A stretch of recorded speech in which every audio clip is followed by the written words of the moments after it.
If you're anything like me growing up, when you imagined your future husband or wife, you never imagined the possibility of divorce. And yet, if we are not intentional in our marriages, we very often can become the main contributor, the main thing that is preventing our marriage from moving forward. So in today's video, I'm going to be sharing with you 6 things that you can start doing today to start building the marriage of your dreams instead of one that you regret.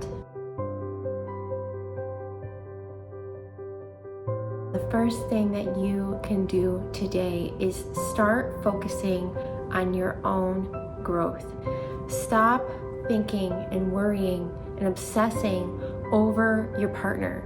Stop blaming him for what he has done, for the mistakes that he has made, for the lack of fill in the blank that he has. The more that you can stop focusing on other people and you can stop putting yourself in the place of a victim, the more you are going to be able to see things clearly. The more you're going to be able to see your partner for the human that he is, instead of the villain that you've created him to be. All frustration comes from unfulfilled desires, but the thing that most of us don't understand is that we are the ones that have to give ourselves what we need. We cannot put that pressure and that expectation on anybody else. And when we do that, they always are going to fall short. Focus on your own self. Focus on filling up your own cup every single day.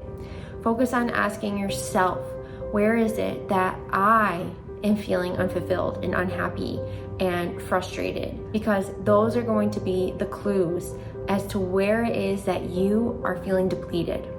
And this has nothing to do with your partner. It has everything to do with where in your life are you not being true to yourself?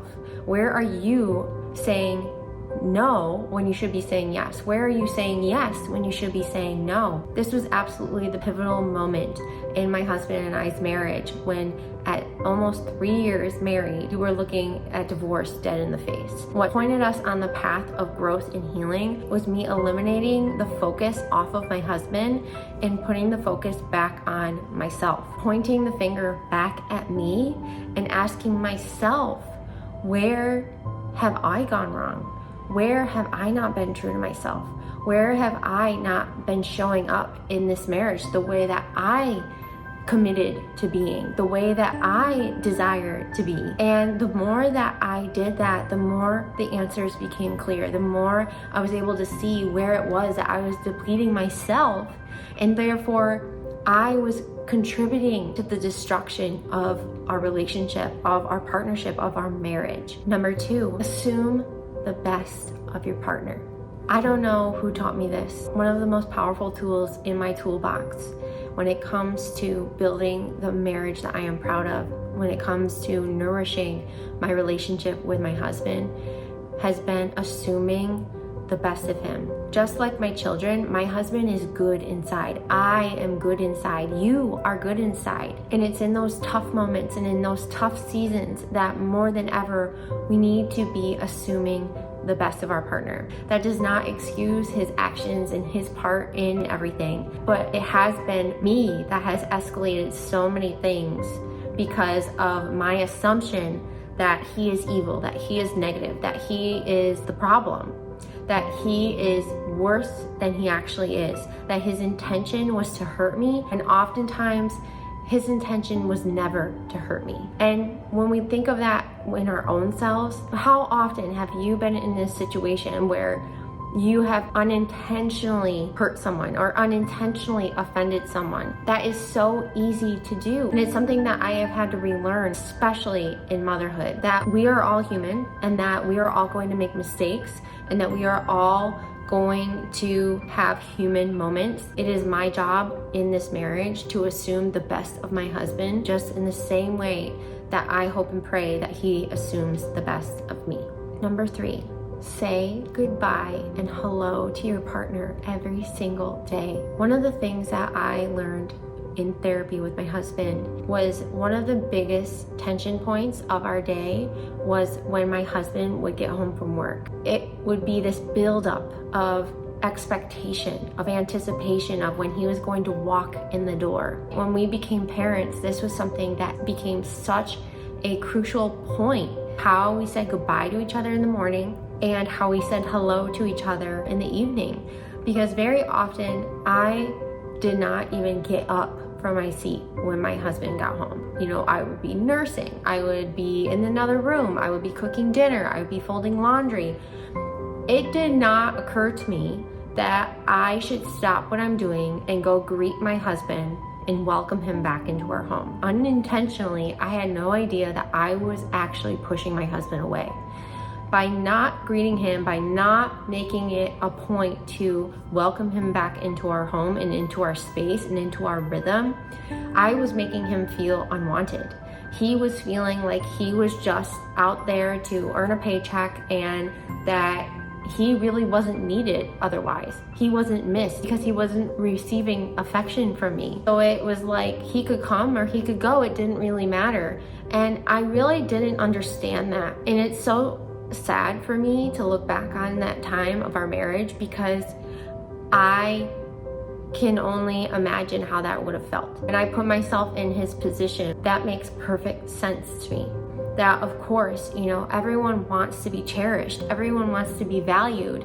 But it's in those little things that we do that really make the biggest impact. So it doesn't have to be extravagant, but send that good morning text. Oftentimes my husband leaves for work before I'm out of bed, but him coming and giving me a kiss, even though I'm half asleep, sending me a good morning text, or me sending him a good morning, I love you, have a good day. When he comes home, it doesn't matter if I have a baby in my arms or what I'm doing, to make sure that I take pause and I come and I say hello, hi, how are you, I love you, how is your day? Those little things, those little actions go such a long way. Number 4, tell the truth in love and not in anger. This is so important. I know in the heat of the moment, it can be so easy to spew out the truth. I know sometimes it feels like we see things so clearly. If you only just did this, that X, Y, and Z would be better. We cannot approach each other from a place of frustration and anger.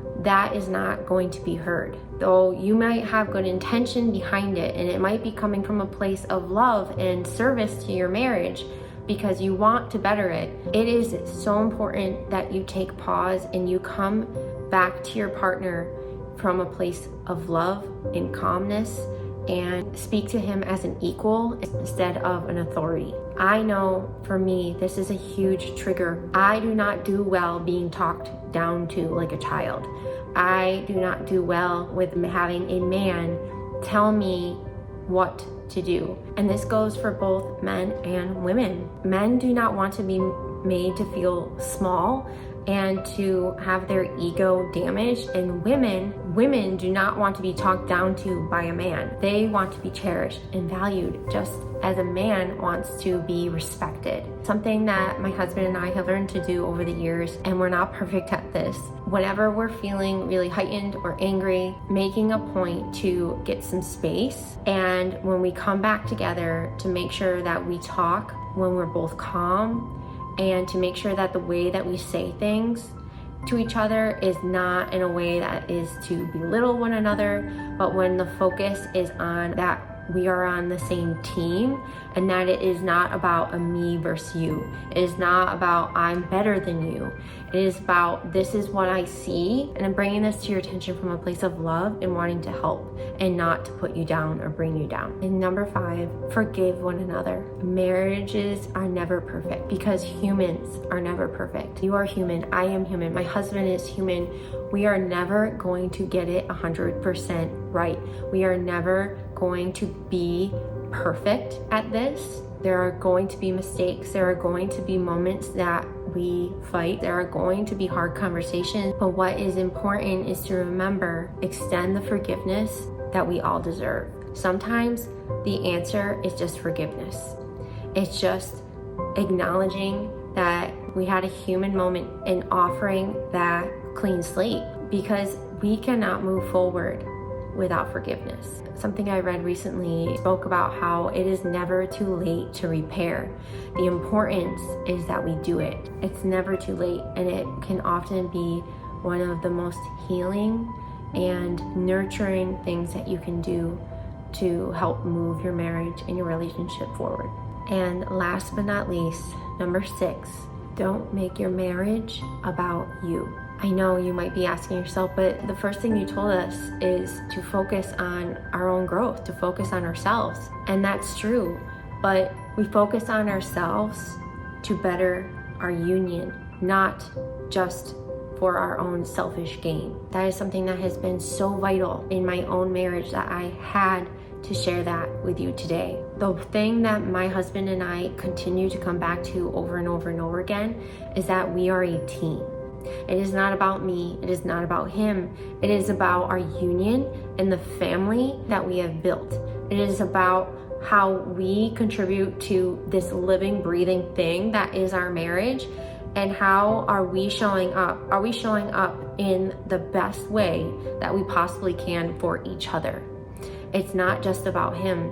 It's not just about me. It's about us. And the more that you focus on yourself, the more that you will be able to see where it is you have perhaps made your marriage about you, and do what needs to be done in order to rectify that. Okay, my loves, I hope that you enjoyed this video. If you made it this far, thank you so much for being here and for valuing this conversation, because it truly is one that I believe is so vital, especially in today's world where it's so easy to get caught up in the noise of everything around us, that we often can forget what is most valuable to us, and that is our partner and our family and the love that we have for each other. So if you like this video, I hope that you will give it a thumbs up. Let me know down in the comments what you took away from this video, and until next time, I will see you in my next one.